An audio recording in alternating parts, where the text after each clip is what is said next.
নমস্কাৰ সকলোকে জেএনভি গাইডলৈ সকলোকে স্বাগতম জনাইছো। নবোদয় বিদ্যালয় বাছনি পৰীক্ষা শেষ হ'ল এই বছৰ 13 ডিচেম্বৰ 2025ত। যিসকলে পৰীক্ষা দিছিলে সকলো গাৰ্জেনৰ এটাই মনত প্ৰশ্ন আহি আছে যে স্যাৰ আমাৰ ডকুমেন্টছ কি কি লাগিব এতিয়া পৰীক্ষাটো দিলো বা মোৰ ছোৱালীজনী বা মোৰ ল'ৰাটোৱে ভাল হৈছে পৰীক্ষা আশা কৰি আছো সিটটো পাম বুলি। এটা ডকুমেন্টছ খিনি কি কি লাগিব। তো ডকুমেন্টছৰ কথাটোত যদি আমি আহোঁ তাৰ আগতে মই আৰু এটা কথা ক'ব লাগিব। যদি আপোনালোকে ৰিজাল্টৰ কেতিয়া দিব ভাবি আছে ৰিজাল্টটো আমাৰ মাৰ্চ মাহত দিব মাৰ্চৰ প্ৰায় 15 20 25 এনেকা মানত আমাৰ ৰিজাল্টটো আহি যাব মাৰ্চ মাহত যেতিয়া ৰিজাল্ট আহে আমাৰ জেএনভি গাইড চেনেলটোত গম পাই যাব আৰু যদি চেনেলটো সাবস্ক্ৰাইব কৰা নাই ৰঙা বটনটো দবাই সাবস্ক্ৰাইব কৰি দিব তলত জেএনভি গাইড ওকে এতিয়া আমি আহো যে ৰিজাল্টটো দিয়াৰ পিছত আমাৰ ডকুমেন্টছসমূহ লাগিব এতিয়া ৰিজাল্টটো দিয়াৰ পিছত আমাক নবোদয় বিদ্যালয়ৰ ফালৰ পৰা ফোন কৰিব যে আপোনাৰ ষ্টুডেণ্টজনে জেএনভি সিট পাইছে আপোনালোকে আহক আপোনালোকে আহি পেলাই ডকুমেন্টছ এই লাগিব আপোনালোকে ৰেডি কৰক আৰু বস্তুখিনি জমা দিয়ক আৰু এডমিশনটো লওক সোনকালে আৰু ক'ব গ'লে নবোদয় বিদ্যালয়ৰ ফালৰ পৰা যদি আপোনালোকক এপ্ৰিলৰ 3 তাৰিখে মাতিছে আৰু এফালে এপ্ৰিলৰ 12 তাৰিখ মানলৈ ষ্টুডেণ্টৰ ডকুমেন্টছ ৰেডি হৈ এডমিশন কৰাই দিব কিন্তু তো সেইভাবে যদি আপোনালোকৰ ডকুমেন্টছ একোৱে নাই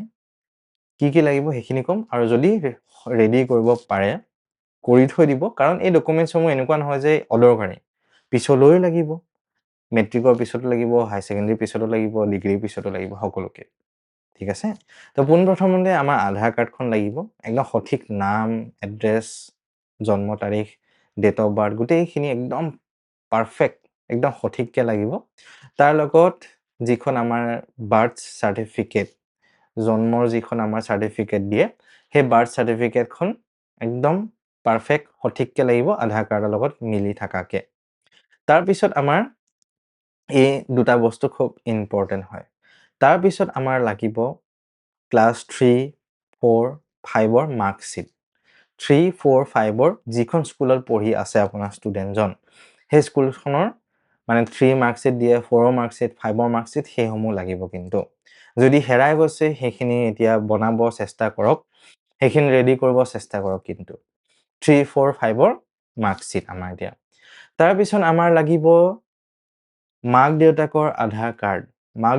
আধাৰ কাৰ্ড সমূহ একদম সঠিককৈ পাৰফেক্টকৈ লাগিব ঠিক আছে তাৰ পিছত আপোনাৰ ষ্টুডেণ্টজন যদি ওবিসি হয় এসটি হয় এসসি হয় সেই সমূহ কিন্তু ডকুমেন্টছ ভালকৈ লাগিব ওবিসি এসটি এসসি সেই তিনটা আপোনালোকৰ ক্যাটাগৰী যদি আহে সেই তিনটা ডকুমেন্টছ একদম আপ টু ডেট বৰ্তমান ডেটৰ সময়ত মিলি থকা হিচাপে লাগিব কাবাৰ যদি বিপিএল কাৰ্ড আছে বিপিএল কাৰ্ডখনো একদম আপডেট হৈ থকা হিচাপত লাগিব ভালকে তাৰ পিছত কাবাৰ যদি স্থায়ী প্ৰমাণপত্ৰ লাগে আমাৰ এতিয়া স্থায়ী প্ৰমাণপত্ৰ ক'ব গ'লে পিআৰসি খন লাগে তো পিআৰসি খন সাধাৰণতে এতিয়া বনাব বিশেষকৈ নোৱাৰি ক্লাছ 10 ৰ তলত সাধাৰণতে নিদিয়ে তো হেতু পিআৰসি খনৰ বাবে আপোনালোকে নবোদয়ৰ পৰা যেতিয়া লিখি দিব যে পিআৰসি লাগিব এনেকুৱা লাগিব তেতিয়া ডিসি অফিচৰ পৰা 3-4 দিনতে পিআৰসি খন বা দুদিনতে পিআৰসি খন কিন্তু বনাই দিয়ে ষ্টুডেণ্টৰ হেতু আপোনালোকে চিন্তা কৰিব নালাগে আৰু তাৰ পিছত ষ্টুডেণ্টৰ হেলথৰ মানে স্বাস্থ্যৰ পৰীক্ষা এতিয়া ব্লাড টেষ্ট ইউৰিন টেষ্ট কিবা কিবি ঢেৰ লাগে সেইবিলাক নবোদয়ৰ ফালৰ পৰা লিখি দিব তো সেইখিনি যেতিয়া এডমিশন হ'ব যেতিয়া লিখি দিব তেতিয়া আপোনালোকে বস্তুখিনি কৰিলে হ'ল ওকে আৰু বৰ্তমান এইখিনি ডকুমেন্টছ আপোনালোকৰ লগত থাকিলে হ'ল মই আকৌবা কৰিছো বাৰ্থ সাৰ্টিফিকেট আধাৰ কাৰ্ড তাৰ পিছত আপোনাৰ মাক দেউতাকৰ আধাৰ কাৰ্ড একদম সব ঠিক হৈ থাকাকে তাৰ পিছত এসসি এসটি ওবিসি সাৰ্টিফিকেট যিসমূহ আছে সেইসমূহ তাৰ পিছত বিপিএল সাৰ্টিফিকেট যদি আছে সেইসমূহ ঠিক কৰি থৈ দিব তো এইখিনি বস্তু আৰু মেইনকে মাৰ্কশিট কিখন 3 4 5 ৰ ষ্টুডেণ্টৰ মাৰ্কশিট কিখন সেই মাৰ্কশিট কিখন যদি আপোনালোকৰ ভালকে নাই সেই কিখন যদি খেলিমেলি হৈ আছে সেই কিখন অলপমান আপোনালোকে ঠিক কৰা ব্যৱস্থা কৰক বৰ্তমান পঢ়ি থকা স্কুলখনৰ প্ৰিন্সিপাল বা হেড বাইদেউ ছাৰ যোন আছে তেখেতসকলৰ লগত কথা পাতি বস্তুটো ঠিক কৰক ওকে তো এইখিনিয়ে